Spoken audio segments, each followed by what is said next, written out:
Private Thomas Butler of Gooramadda was a young man who signed up to fight for king and country in the Great War in 1916. This 22-year-old man's life was forever changed during the Second Battle of Bulleco. Although he experienced what was a catastrophic injury, Tommy survived his ordeal.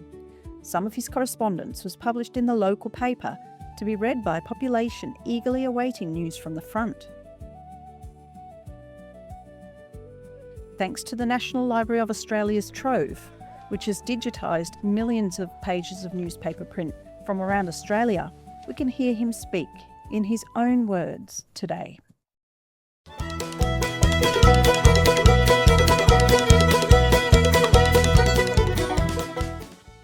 Gooramadda, in Victoria's northeast, was a small farming community on the Murray, a few miles west of Rutherglen, where the war was followed closely. It was closely linked with the neighbouring locality of Browns Plains, a famed wine-growing district which was once the location of the largest vineyard in the Southern Hemisphere. Here, patriotism ran deep. In July 1915, the Rutherglen Sun and Chiltern Valley Advertiser reported a recruiting movement at Gooramadda, capturing the spirit of a community determined to support the war effort. On the 7th of July 1916, 22-year-old Thomas joined the AIF at Cootamundra, New South Wales.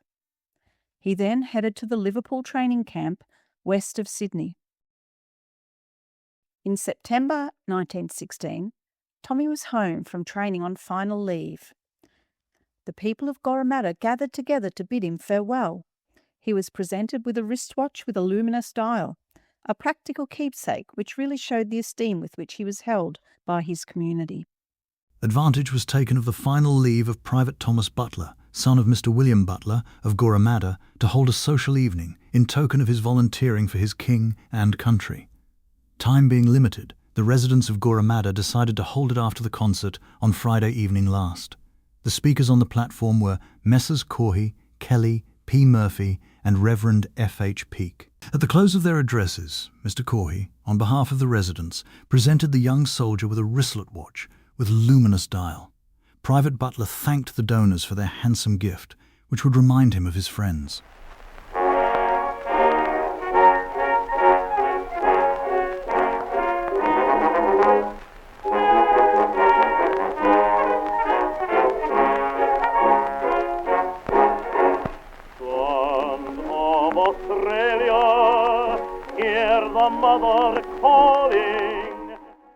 In October 1916, Thomas boarded the HMAT Ceramic in Sydney.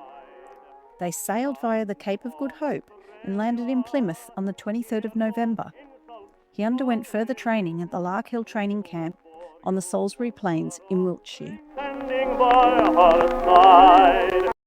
By February 1917, Tommy had sailed from Folkestone to Étaples in France with B Company 2nd Battalion AIF.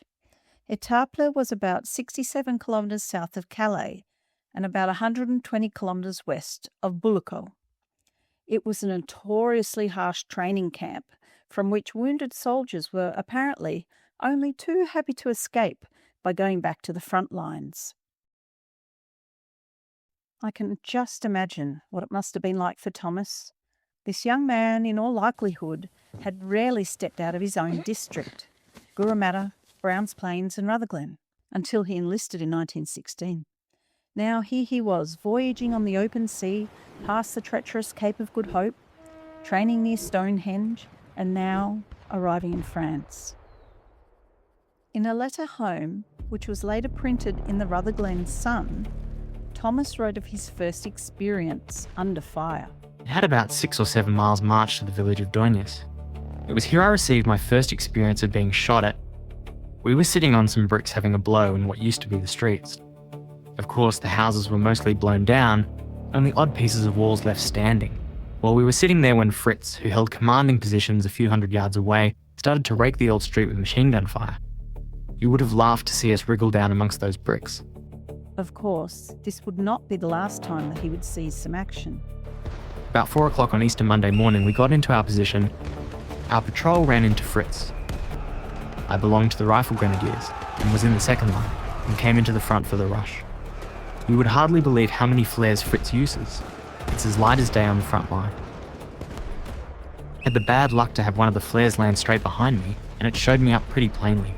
He switched his gun onto me and put 3 shots through my Dixie and a couple through my haversack, which spoiled my McConaughey, which we called tinned stew. The order came to charge and a lad named Summers on my right failed to rise. I heard next morning that he was shot right through the head. On the front lines, danger lurked around every corner. Surprise machine gun fire, exploding shells. But it wasn't just the constant fear of running into the enemy.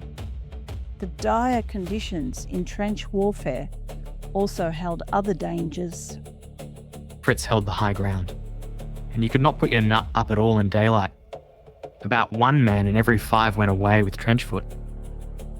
On one occasion, Tommy even found himself deep in the German trenches. He may easily have been killed right there on the spot, but he survived. On the third night, a corporal and myself were told off to do a patrol every 2 hours. Anyway, we got lost and hearing a voice thought it was one of our own blokes. But it turned out we were in the German trenches. They halted us in broken English. We jerried where we were and ducked away. We pulled the pins out of our bombs and back. If they had opened on us, we were going to bomb them, but they let us off and we did not interfere with them. After we got away, we sat down in a bit of a hollow and decided to wait until daylight to see where we were. Our password that night was, and I said to my mate, "It will do me, I heard it come down in the wind," and in a few minutes we were getting into our own mud hole. The officer told us we were both marked missing.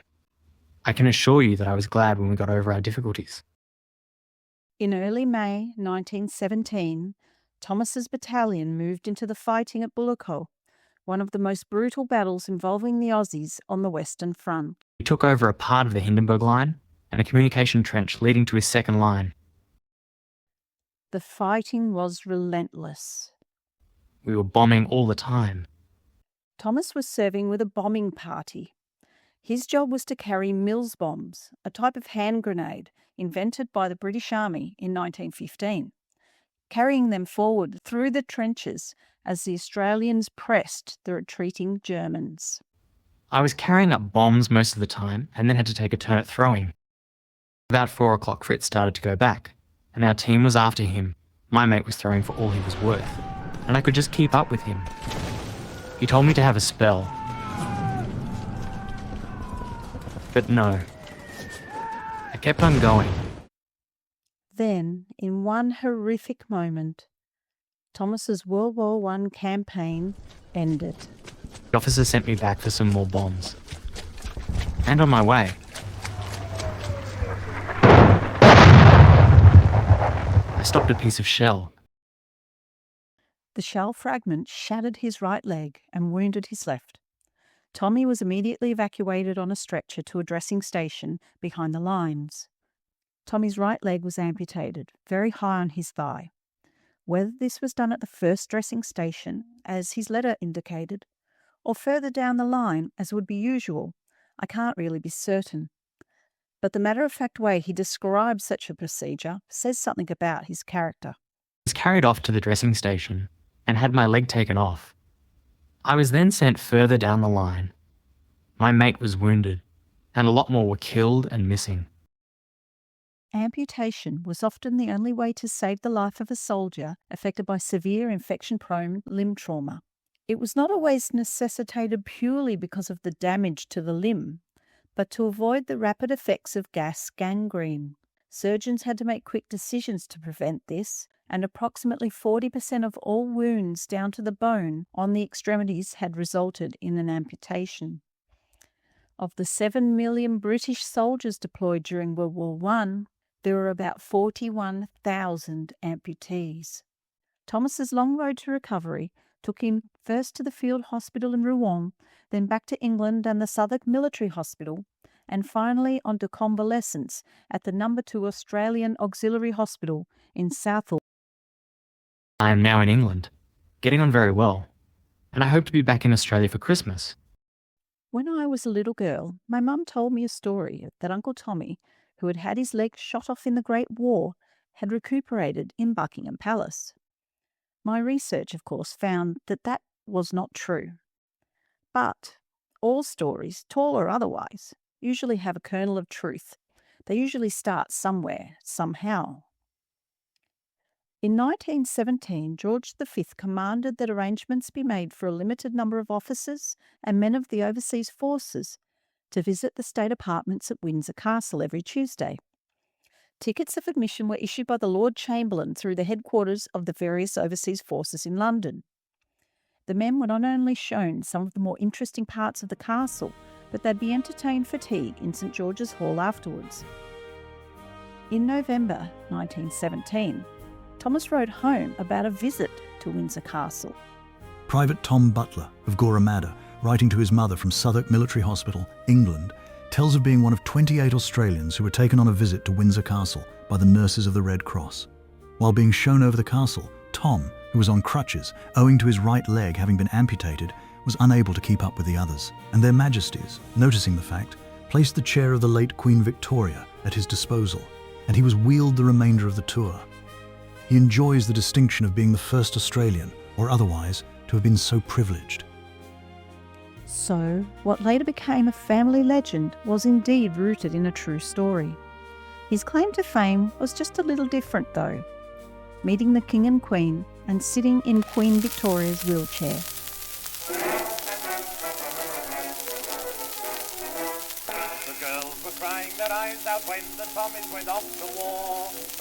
Tommy didn't end up making it home for Christmas that year, but on the 15th of February 1918, he began the long journey home aboard the HMAT Landstephen Castle. He arrived in Sydney on the 17th of April 1918 and was granted a medical discharge. Upon his return, the people of Browns Plains and Gooramadda rallied around him. In their eyes, he was a hero, the pride of his district for giving, literally, his right leg to defend the motherland. On the 23rd of April 1918, the residents of Gooramadda and Browns Plains gathered for a welcome home social in the Pavilion School, decorated with Allied flags and his battalion's colours. He was presented with an engraved medal in recognition of his service and sacrifice. In September 1918, the residents of Gooramadda and Browns Plains came together to organise a fundraiser for Thomas. A meeting of all people desirous of assisting to carry out a function for the benefit of Thomas Butler, late AIF, are cordially invited to attend at Mr. Richardson's cellars on Monday night, 16th instant, at 8 o'clock sharp. Committee of Browns Plains Repatriation Scheme, conveners, E. M. Buckley, Honourable Secretary. A large benefit concert and dance was held in what was known as Richardson's cellars on a property called Greenmount to raise funds for his repatriation and future needs. On Wednesday evening, the Albury Boomerangs visited Browns Plains and gave one of their popular concerts. The object of the concert was to raise funds to assist ex-Private Thomas Butler of Gooramadda, who lost a leg while fighting at the front, and over £60 will be the result. The night was a glorious one for travelling, and visitors were present from Dockers Plains, Barnawartha, Chiltern, Howlong, Gooramadda, Brocklesby, Corowa, Rutherglen, and the immediate vicinity, it being estimated that fully 500 were present. At one end of the building, a stage and dressing rooms were erected, and seats were procured from Rutherglen and Howlong. The interior of the building was decorated with flags and greenery, and the stage was draped with pink and black. As usual, a sterling boomerang programme was given, which the audience greatly enjoyed. At the conclusion of the concert, the seats were quickly cleared and a dance held, excellent music being provided by Warren's orchestra. What would the future hold for the now one-legged Tommy back in Gooramadda? The marriage took place at St Matthew's Church of England, Albury, by Reverend Canon Bevan on Friday, May 28th, of Mr Thomas Butler, son of Mr W. Butler, Gooramadda, to Mrs Dolly Dole, widow of Gooramadda and daughter of Mr James Newbound of Barnawartha. On the 22nd of May 1920, Thomas married Dorothy Jessica Dolly Dole, née Newbound. She was also his maternal first cousin. Dolly had lost her relatively new husband James Dole in the same war that Thomas had returned from. I imagine this gave them somewhat of a bond of shared grief and trauma, which kept them close together. Thomas and Dolly initially settled in Gooramadda, but now that the family trade of labouring was somewhat out of the question, Thomas took up the trade of boot repairing. They didn't have any children. In July 1920, the community came together to remember the sacrifice of the district's young men. Friday last was a red-letter day in the annals of Browns Plains, especially for the children, as on that day functions were carried out that will be remembered for years, and the work of the day will be still in evidence when many of those taking part have passed away. The gathering was in honour of planting an avenue of honour trees along the road near the school as a tribute to the Browns Plains residents who volunteered. The second function was the unveiling at the school, the honour roll containing the names of the old pupils of the school who had served king and country. By 1937, Thomas and Dolly had moved into town, to Rutherglen, living in Hunter Street on the corner of the Chiltern Road. The building they occupied was once a fruit and confectioner's shop, and before that, the Globe Hotel. In 1941, disaster struck. Thomas and Dolly's home was ravaged by fire. Fortunately, they were not home at the time, and the loss was covered by insurance. Thomas and Dolly then moved into Murphy Street. This is where they remained. In 1945, they celebrated their 25th wedding anniversary there. This happy couple were married at St Matthew's Church, Albury, on May 20th, 1920. Mr Butler is a returned digger of the 1914 to 1918 war. Relatives and friends gathered both for luncheon and tea. The rooms were decorated with chrysanthemums, and in pride of place was the beautiful two-tier cake made and decorated by the hostess herself. Good wishes and telegrams came from far and near, and some valuable presents were received. Before the evening was over, all present joined in the singing of "For They Are Jolly Good Fellows." The cake was then cut by host and hostess, and after a pleasant evening, the party began to break up about 10:30 p.m. Thomas passed away suddenly at home following a heart attack on the 1st of March 1958. He was 64 years old. More than a century later, Private Thomas Butler is still remembered. Though no photographs of Tommy and his wife are known to survive, aside from a family portrait of Thomas when he was aged 10, his memory endures in records, letters, newspaper articles, and family stories. At nearby Barnawatha Cemetery, flowers placed on his grave bring the story full circle. From the fertile soil around Gooramadda and Browns Plains, where he worked the land, to the trenches and the mud of Bullockall, and then to rest in the earth near his home.